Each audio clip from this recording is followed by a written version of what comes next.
Where were you when you found out, and what was your reaction?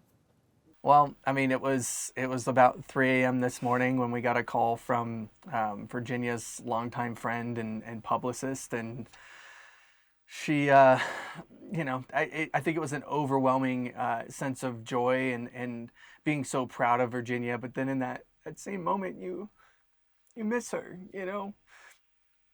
and you wish she was here. You wish she was here to see the impact that she's making and continues to make. And, even though I know it's not directly related to the sexual assault charges or things of that sort, which I know he hasn't been charged, just arrested, but it's still a sense of being proud of our sister because she fought so hard. And, we wouldn't be at this stage right now if it weren't for her. And I think it's important for me to emphasise he has been arrested in connection with misconduct in public office, not in connection with any sexual trafficking or sexual abuse. But do you feel that this is a sort of a beginning now of a journey towards some sort of justice for your sister?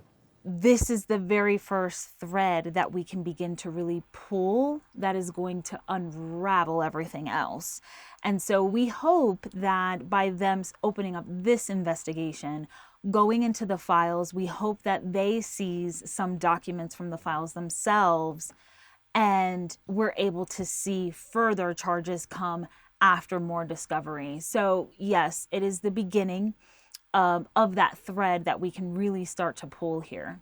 What signal does this send, or should this send, to other rich, powerful men who up till now may feel that they are beyond justice? There is not two sets of laws for two different types of people. There is one set of laws. And no matter of your power or your wealth, it means that if you committed a crime, if you thought that you were above the law in any way, shape, or form, this is a moment that tells you you are not. When you have somebody of somebody's esteem that Andrew was, this really sets a tone for what's to come next. What is your direct message to King Charles?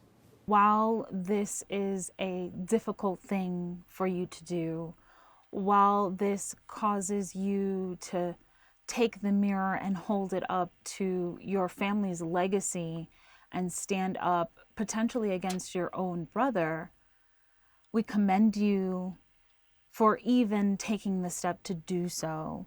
And I think that this could be such a pivotal change for the royal family to say that, we want change. We care about survivors. We care about the law. And it doesn't matter, what stature you hold.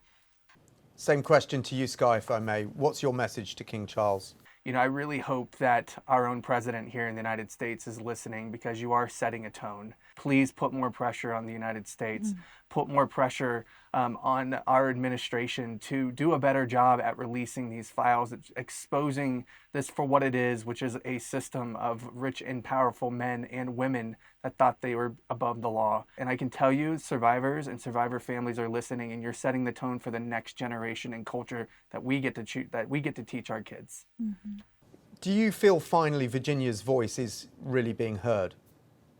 I think it's proven that the world is ready to listen when we look at her memoir, again, is the #1 New York Times bestseller. It's for a reason. People are ready to hear, and they're ready to really listen and give this space for survivors to understand their stories. And I wish that she was here to see that, because she spent so much time fighting against accusations against her, the slander. So in her lifetime, she wasn't able to see how many people really do believe her and stand by her. And, we know she's watching from above and just, she's dancing today. And Skye? So there's a chapter in her book, Nobody's Girl, and it says, it's called Small Dent, and it's one of my favorite chapters in the entire book, because she says, I just hope that after all is said and done, I made a small dent in this big world. And I'm just like, girl, you fractured it. You did it. And we wouldn't be at this stage without Virginia. So again, I think we just need to acknowledge that today, to acknowledge that, yes, you know, him being arrested may not have been for the direct reason of sexual assault or for my sister, but we have to acknowledge that we wouldn't be at this stage without my sister and the brave survivors that are coming forward. And we will keep going. Thank you both so much. I'm really grateful. I know you've had a lot of demands on your time and it must have been very draining today. So really appreciate you talking to us again. Thank you so much. I appreciate it.